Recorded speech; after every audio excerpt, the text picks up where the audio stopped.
Not sure if many of you know, but we do have a virtual tier within the Design Coven, virtual pro member tier, which includes 3 virtual meetings a month where we set intentions. We do group coaching. So bring all your questions. We answer those questions and you get to learn from other people going through the same struggles as you. We also do a business practice meeting. So we'll have somebody on to share a business practice that we can all benefit from. And then we also do a product training. So getting a sustainable, eco-friendly line to come on, share who they are so that we can be supported with other like-minded businesses. And if you're not quite ready for pro, you can always join our free community where you will connect with other like-minded holistic interior designers. You don't have to be an interior designer if you are kind of just dabbling or you're aspiring or you're looking into this field. We invite everybody from all journeys, and you don't, again, have to be a designer. You don't have to have a degree. We're just a beautiful community of like-minded people looking to create healing spaces, not just for ourselves, but for our clients and future clients. Come join us at designcoven.com/join. You're listening to the Holistic Interior Design Business Podcast. This is a podcast that guides you as a new or inspiring independent interior designer navigating your entrepreneurial path. Here, with my over 20 years experience, I will share my holistic approach to design with intention and ancient practices, including feng shui, all incorporating mind, body, and spirit into my design projects. You will also learn from seasoned interior designers as they give strategies and insight of how they built their businesses and continue to work in the field. Together, we will discover supportive trade partners, new ideas, creatives, and inspiring artists from around the world. I am your host, Rachel Lorraine Crawford. Hello, we are back with our special Sacred Spaces series with Jess and Tay from Madouk. Welcome back. Hi. We have a juicy episode today. I feel like when we talk about like energy of spaces and things and paranormal things. So this is gonna be fun. I'm gonna set our space by lighting our candle. So again, connection with that beautiful fire element of creativity and connection. Perfect. And then I'm going to go ahead and pull a card. I've got the Meraki Tarot deck here. And let's see what we have. Let's see what kind of insight we're going to get for today's episode. We have the Page of Cups. And she is like the romantic of the deck of cards. I'm always thinking of like, you know, the girl that's dreaming about romance and her Prince Charming and all that. But it's also the card of like synchronicities and being at the right place at the right time and having luck on our side and just being in flow. Which is so important. And we all know what that's like when we're in that flow. Things are easy. Things are fantastic. There's no effort involved. And like all this abundance and beautifulness and blessings are just coming to us. So this is a really beautiful card for us. Do you guys have any association or connection? I've definitely been feeling that card a lot. I feel like everything has just been, you know, like you're saying, in a flow of things. And just being able to kind of like wake up and being excited about what's going to happen for that day. And then if like really amazing things are happening, just kind of like giving out gratitude. And it's something that I used to struggle with, actually, that when that would come, I would have an immediate fear of like, when is this going to end? Or like, I know that this isn't gonna, you know, like the ebb and flow is like such a very delicate dance. But I feel like recently it's just been more of sitting into that like appreciation and like really sitting on prayer and really sitting on like morning like routines that ground, doing like a meditation every morning, just that focuses on, you know, like what it is that we want to bring in. So we've been doing that for Madouk a lot, and it's been proving itself. How beautiful. What about you, Jess?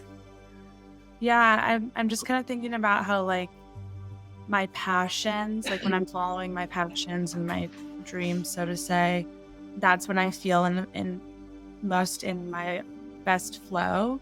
And so having things like Madouk, of course, where I'm following my heart, it ebbs and flows. Of course, there's always challenges, but knowing that my heart is there and my passion is focused, I think really keeps me in alignment and keeps me grounded. So I definitely feel aligned with this card today. Oh, I'm so glad you guys are saying all this. I, to be honest, have felt like totally opposite. I feel like lately I've just been like almost like hitting my head against the wall, just like in frustration of like, you know, sometimes I get back into these routines or taking clients that aren't really serving me, and my boundaries being a little bit loose. So this is really uplifting for me to be like, okay, I need to realign. I've been in like a real chaotic sort of energy and not feeling grounded. And that's like totally opposite of being in that flow state. And I want to get back into flow. And by being in both of your energy and the energy of Madouk is just realigning me. And I feel like, okay, I've like come past the hump of all this, and I feel like there's light at the end of the tunnel, and I'm ready to get back into this flow. So thank you for inviting me into your guys' beautiful flow space, because I need it. Of course. You are welcome always. Thank you. And you'll get back into it. I think we all kind of, you know, not lose track, but like our train almost comes off the tracks, and it's hard to see in that moment, you know, oh, my energy is going in these places, or maybe my boundaries aren't as strong right now, but it seems like you're quite aware. And I think that's a good place to be in. So from here.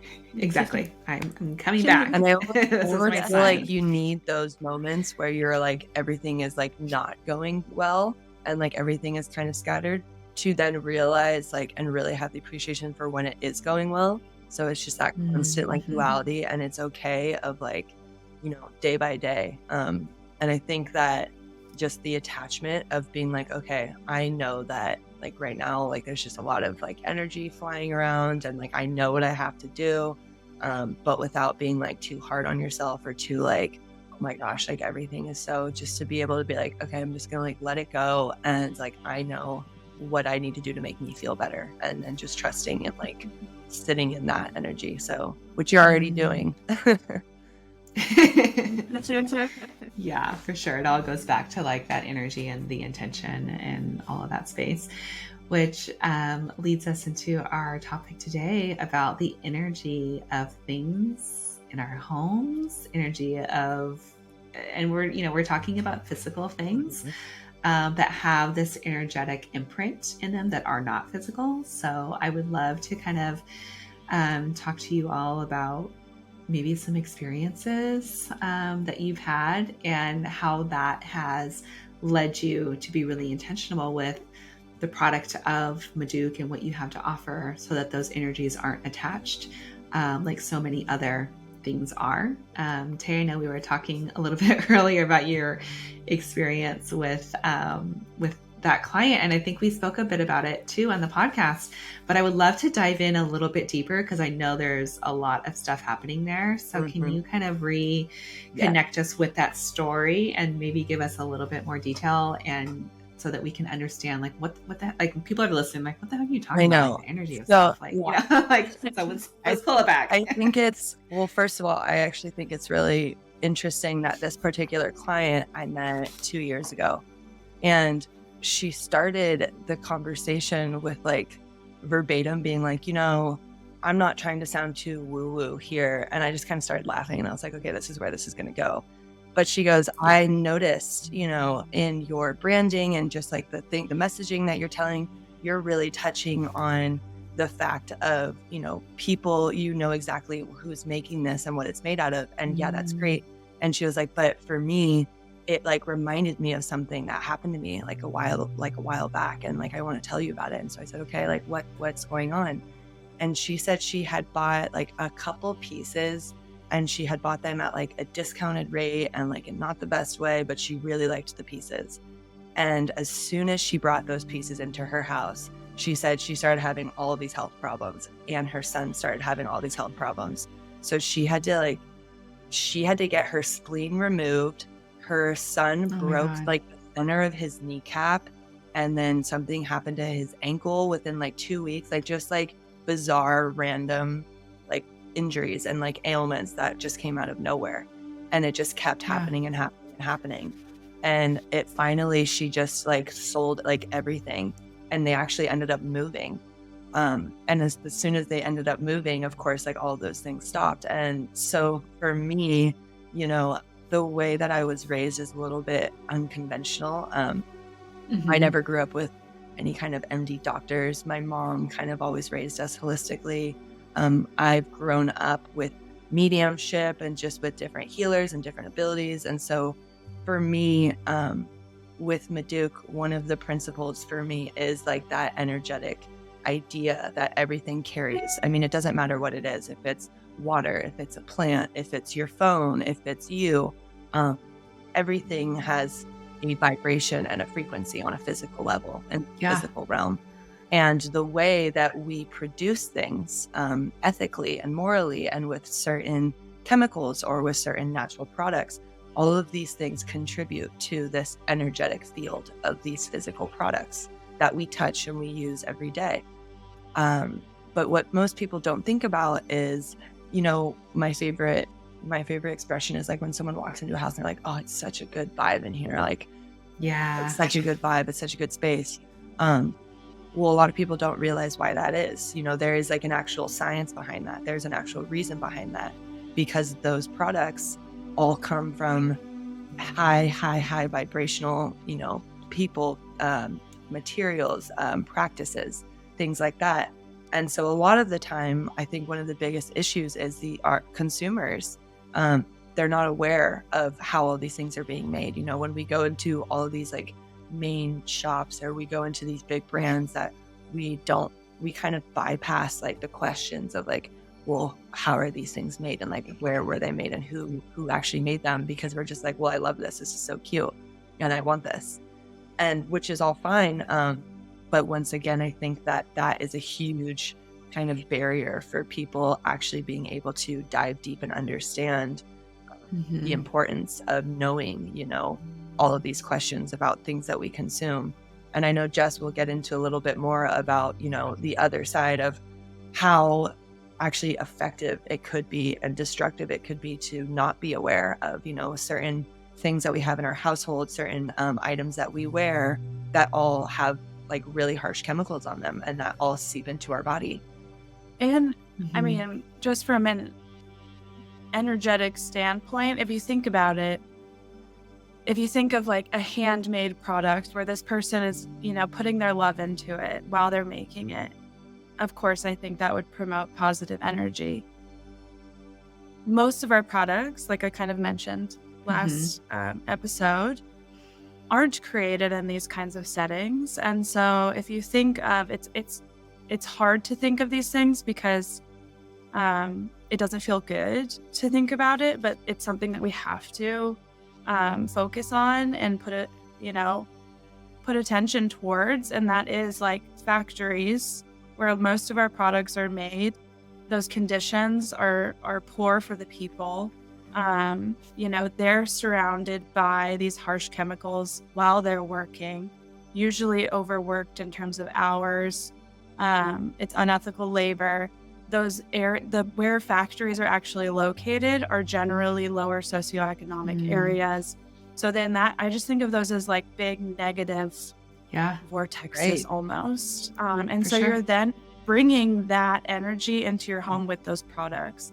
So being aware of where our products are coming from, how they're being made, you know, is supporting a healthy system, but also ensuring that we're bringing that positivity into our homes. Especially when you're creating as intimate as, you know, your home or your office, or, you know, whatever you kind of, when people are thinking about pulling in pieces, especially rugs, it's typically for their home or for their office space. And that's somewhere that you're around all the time and you spend all of your energy in. And so you I mean, our goal is to be able to amplify that space with a really high, something that you can actually feel, something, because you can feel a very big difference when all of a sudden, like, you don't know why, but you're just like having these certain thoughts that maybe aren't so positive, or maybe you start getting like a headache or a stomach ache, depending on how sensitive you are. I'm like extremely, extremely sensitive on the energetic field. And so usually I will actually get like sick. Like it's happened that I've gotten really, really nauseous of being in like a very negative environment, and even, actually physically, had to do all of those things. And so for someone, and without getting too into that, but for someone that is, wanting to create something as intimate as that space, it's really important for them to be able to actually, give themselves the best shot of being productive, being positive, being happy, being motivated, all these things that people want to be. But it's almost like a formula of trying to get all of these certain pieces together in order to create that for yourself. Yeah, absolutely. I mean, when you were talking about like these places and the warehouses and where they're actually creating the goods, it just reminded me of like just feng shui of the land. And when I went and did a geomancy training out in Ireland, just looking at, the land in total, and we would go to these sacred sites, and then we would also go to other sites that had like these, ley lines or spaces that are not energetically supportive to humans, but maybe supportive to other creatures like ants and those kinds. They love that sort of chaotic, crazy energy. And we were just looking at the land and looking at trees and the way that they were growing, like getting away from those lines because they weren't supportive. So it kind of just goes back to like all of that, and even the feng shui of our homes and our clients too, and being able to have this knowledge to then share with the client, because the client is coming to us as a designer when they're going through transition, or there's something going on, or there's an illness that might have just happened and so they're having to move, or someone has passed away, or all these things. And your client will tell you like all their ailments and all the things that are happening. And if you can come in as an interior designer that's connected with intuition and also feeling the products and knowing, also being a bit of a detective and asking them, where does this come from? Why do you have this piece? What does this art mean to you? Where did you get this? Like, your home tells these stories, and people will collect things or they'll keep things because they feel obligated because somebody gave it to them. But maybe it's a mother-in-law that they can't stand and they've passed away, and you're like, they are still holding on to like this cabinet. And it's like you see that you are involved in their energy constantly all day long, every time you go past it, every time you touch it, every time you see it. And it's like, we got to start eliminating some of these things and creating a home that supports you on a completely different level, that's subconscious and energetic. And that's where we get to come in to kind of help these clients understand what's happening within their homes. And if we can team up with people like you and partner with you and be like, this is what we can do to help support you in this space. And it doesn't always have to be getting new things. It could be simply like eliminating other things. And, doing clearings. I feel like I have so many stories about like clearings of things. And you mentioning like her having that piece in the home reminded me of a client that I had. It was an interior design client, and it was a couple, and they went down to Mexico for vacation, and they ended up coming back with this piece of art, and they put it in their living room. It was giant. It was like this giant, almost like an arena. And it was made out of clay, and it had like all these little devils and demons all the way around it. And in the middle was like a bullfight. And the only place they could store it was like in their bedroom. And I'm like, oh my gosh, I can't believe we were putting this in your bedroom. We made like the stand for it. We did this whole, like an acrylic box for it, this whole thing. And after they came home with this thing, one of the partners got COVID. He got into a really bad accident. There's all these other ailments and all this other crap that was happening.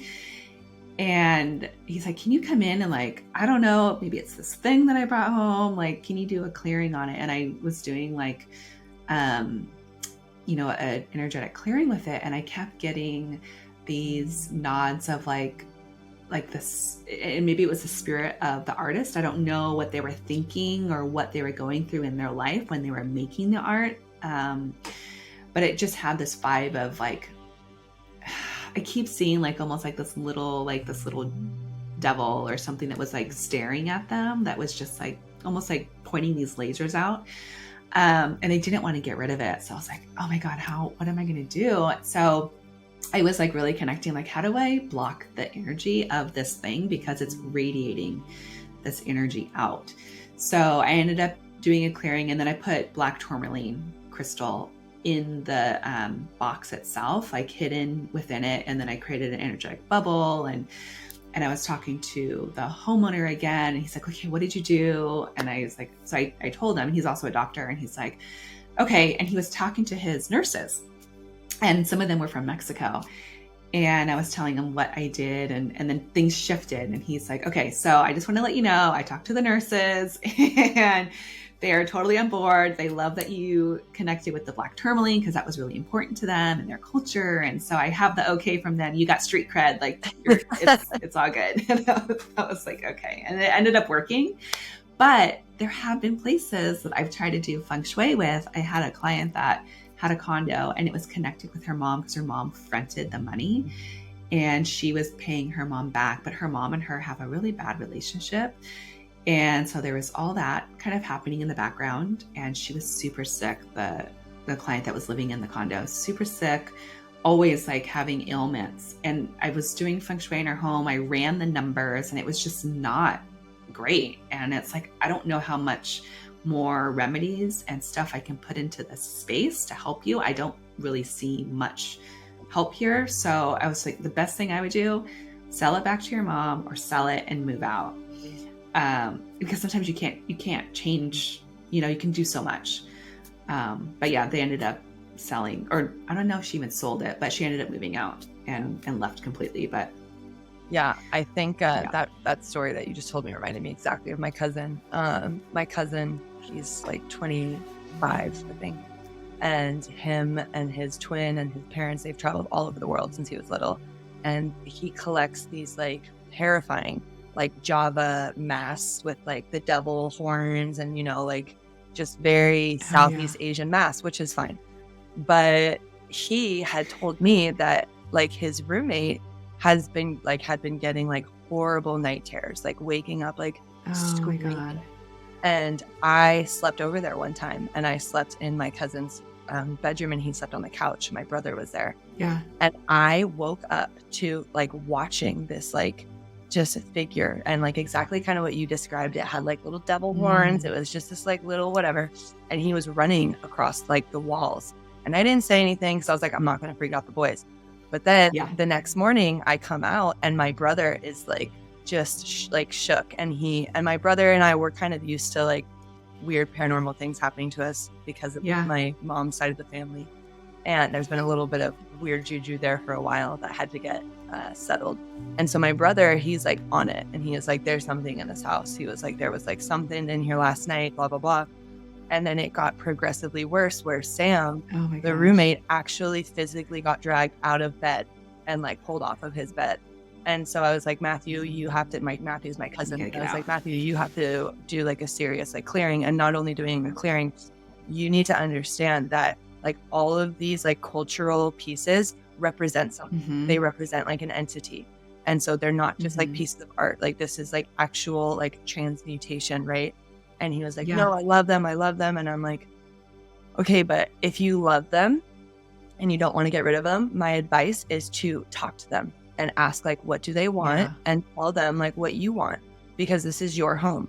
And I think a lot of people don't think like that because it's like a little bit far out as far as like, okay, whatever.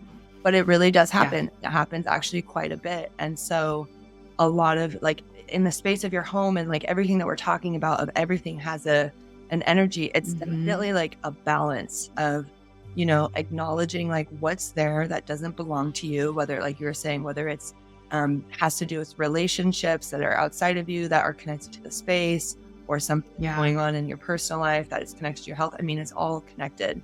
But I think it's so important for people to actually like start thinking about these things. And it can be kind of like a little bit like far-fetched in the beginning, but if someone is really thinking about like, okay, well, maybe there's been some like weird things that have been happening to me, and I would love to bring on a designer that can, you know, help clear out the space and just like assess it. And then maybe, you know, hoarding is definitely another like form of like energetic like bondage, right? Because it's like anything, usually people that are hoarding, it's all tied emotionally and it's all tied energetically. Absolutely. It's not about the actual like physical pieces that they like.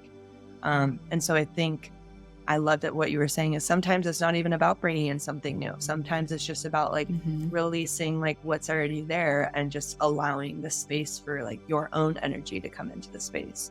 And I want to add something because I have a story that I think represents things within the home holding an energy, but it's on a positive side. And I had a dear family friend who passed away, and I was the nanny of her son. And after she passed away, he had really horrible night terrors. And so he would kind of pace around the home, and I'd be there at night, and you can't do much about it when they're having night terrors. And she actually passed away in her bedroom. And so the mattress was switched, but the bed frame was the same.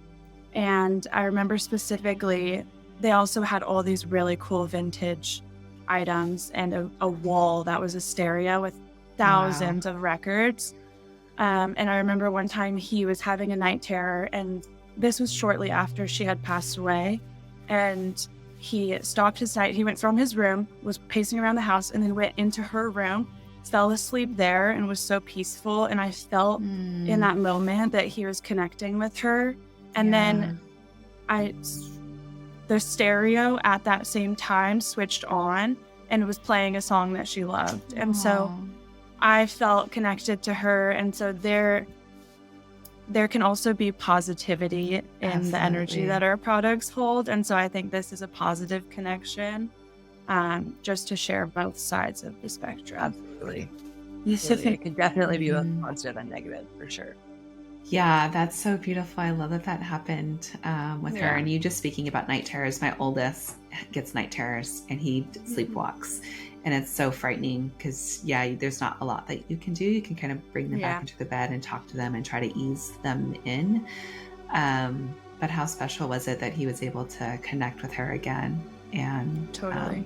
And I feel like that's what your products are doing. It's connecting to that beautiful high vibration of these women. Like I just picture them singing in the river, like you were mentioning. And like that vibration just like being imprinted into the wool and being able to have that in your home. I can just imagine like laying on the rug, but being able to connect with those people and the happiness that they're placing into those fibers, and to be able to meditate on that would be like just so beautiful and insane. I love it.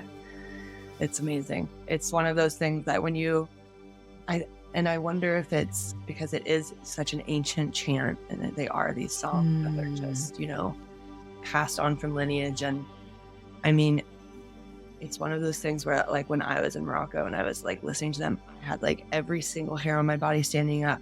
I like couldn't stop crying. Like it was like so like just emotional, and like it was like releasing.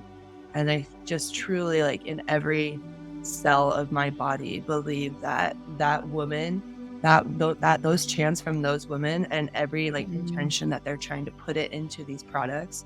I mean, it's like they're sending it out into the world, and they're just like, take this, like take this from like the natural like elements of like the healing of the river, or like the strength of the mountains, or in like all of these like symbolism that in Western culture we kind of are like we know about that, but in these like indigenous cultures, I mean, it's just been like an ancient wisdom that's been passed on, and it's been they don't have like modern medicine, so they rely on, like in Morocco, they rely on herbs, they rely on like almost like witch doctor kind of things, and that's just the way that their life is. And so I think that their belief system in like all of these energetic forces of positivity and just the power of love and the power of just wanting to like help humans and like other humans just translates so much in our pieces. And that's really like all we want our clients to feel is like when they touch our rugs, when they touch our products, is just to be able to like feel that emotion being carried and then have that in their space. So beautiful. Thank you both for being on with me and sharing your stories. And I'm sure a lot of the listeners have their own stories, so please feel free to comment, connect with us. We want to hear all the things. And if you have a Madouk rug in your own home, we'd love to hear how you're connecting with it and how it makes you feel good in your space, because that's huge. Absolutely. Thank you. Of course. Yeah, thank you so much again. You've been listening to the Holistic Interior Design Business Podcast. If it's one that you have been enjoying, please share with anyone else that you think can benefit from this knowledge, and leave us a 5-star review that helps us get seen and found by other new and aspiring interior designers. And if you're looking for mentorship, I invite you to join our club here at the Design Coven. It's a bridge between school and real life interior design. We get in much deeper there. We have virtual and in-person events, so everyone is welcome. You don't need to have a design degree to be part of it, just an interest in holistic interior design. I also want to thank our editor, Marcy Ferry, and Kinseth Thibodeau, who is our music composer. Until next time, be well, and we will see each other soon.